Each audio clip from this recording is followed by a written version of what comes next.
अनेकांना सत्य पचत नाही, त्यांनी लगेच स्किप केलं तरी चालेल. एका हिंदू मुलाची हत्या होते आणि ही हत्या करणारे मुस्लिम आहे. नेणारा पण मुसलमान होता आणि मारणारा पण मुसलमानच होता आणि माझ्या नवऱ्याची काहीच चुकी नव्हती. चुकी काय म्हणून तर फक्त भगवा टिळा लावला. हिंदू आहे माझा नवरा म्हणून ही चुकी आमची.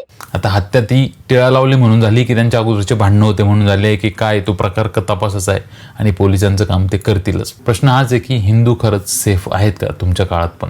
12 वर्ष झाली बीजेपी केंद्रामध्ये सत्तेत आहे आणि राज्यात पण सत्तेत आहे आणि हिंदुत्वाचं रक्षण करण्यासाठी, हिंदुत्वाला बढावा देण्यासाठी, हिंदूंना सेफ ठेवण्यासाठी सत्तेत आलेली ही पार्टी आहे. आणि सर्व असतानाही, सर्व यंत्रणा तुमच्या ताब्यात असतानाही आतंकवादी येतात, हिंदूंना शोधून मारतात आणि निघून जातात. तुम्हाला त्याच्यातलं कोणी सापडत नाही. हिंदूंच्या मंदिरात चोरी होते ते तुम्हाला सापडत नाही. चोऱ्या होतात, भ्रष्टाचार होतात, बलात्कार होतात, भरपूर साऱ्या गोष्टी होतात, तरी तुम्हाला कोणी सापडत नाही आणि सापडलं तर त्याच्यावरती काही कारवाई होत नाही. मग काँग्रेसमध्ये आणि तुमच्यात फरक काय? काँग्रेसच्या काळातही तेच होत होतं आणि आताही तेच होतंय. मग तुम्ही वेगळा तीर काय मारलाय? पण ह्या हत्येच्या विरोधात काही बीजेपी वाले, काही हिंदुत्ववादी रात्री येऊन भाषणं ठोकतात, मोठमोठ्या गर्जना करतात आणि लोकांची माथी भडकवायचं कामं करतात.